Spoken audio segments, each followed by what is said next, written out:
Oke. Tunggu sebentar. Oke, ini jauh lebih baik. Jadi, Xiaomi sudah merilis berbagai macam HP mid-range dan aku bisa bilang, HP yang mereka rilis memiliki perbandingan harga dengan spek yang paling tinggi. Dan kalau kamu sedang mencari HP mid-range dari Xiaomi, kamu memiliki dua pilihan yang sangat bagus. Antara Redmi Note 13 Pro dan Poco X6 Pro. Tapi, meskipun kedua HP ini memiliki harga yang kurang lebih sama dan kurang lebih juga sama bagusnya, tapi kedua HP ini juga menargetkan pasar yang berbeda. Jadi, mari kita lihat beberapa persamaan dan perbedaan dari kedua HP ini. Mari kita mulai dari yang sama dulu. Kedua HP ini memiliki desain yang mirip, berat yang sama, hanya beda 1 gram, dimensi yang mirip, layar yang sama besarnya, bezel yang tipis, IP rating, speaker, dan sama-sama tidak memiliki micro SD card.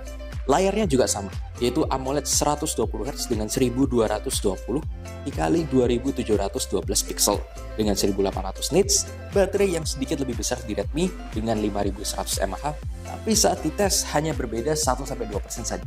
Tapi ada beberapa hal yang berbeda juga dari kedua HP ini.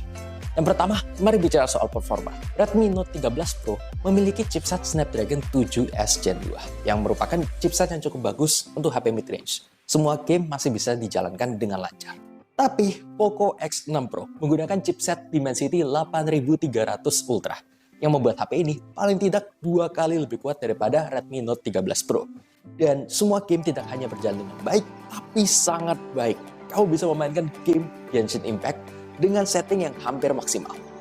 Dan chipset ini juga membawa peningkatan di pemindahan data yang lebih cepat, Wi-Fi yang lebih cepat, dan Bluetooth yang lebih stabil. Tapi, pada saat kamu melihat kameranya, maka semuanya akan berbanding terbalik. Karena Redmi Note 13 Pro memiliki sensor utama yang lebih bagus daripada Poco X6 Pro, yaitu kamera dengan 200 megapiksel. Sedangkan Poco X6 Pro hanya memiliki 64 megapiksel saja. Untuk kamera yang lainnya kurang lebih sama, ada 8 megapiksel ultrawide, 2 megapiksel makro, dan juga 16 megapiksel selfie. Dan untuk hasilnya, kamu bisa lihat kalau Redmi selalu menghasilkan foto yang lebih baik karena kamera ini tidak hanya superior di resolusi, tapi juga di warna yang lebih akurat. Dan gambarnya juga lebih detail, serta foto di malam hari juga lebih bagus di Redmi dengan detail yang lebih baik dan gambar yang lebih jernih. Tapi aku merasa software prosesinya masih lebih baik di Poco.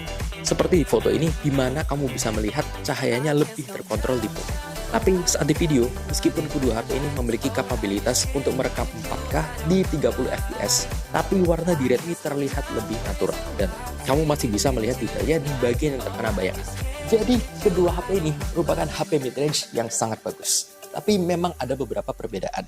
Dan kalau memang kamu fokusnya untuk foto dan melakukan video, maka kamu akan lebih baik untuk memilih Redmi Note 13 Pro. Dan kalau kamu berfokus pada gaming, aku menyarankan kamu memilih Poco X6 Pro. HP ini tidak hanya memiliki performa yang lebih kuat, tapi juga baterai yang sedikit lebih besar, serta software support yang lebih lama. Jadi HP-mu akan terasa cepat meskipun sampai 3-4 tahun ke depan. Terima kasih sudah menonton, jangan lupa untuk like dan subscribe kalau kamu suka konten seperti ini. Ini JW StarTech, sampai berjumpa di yang selanjutnya. Running red lights, oh I just can't get you out of my mind.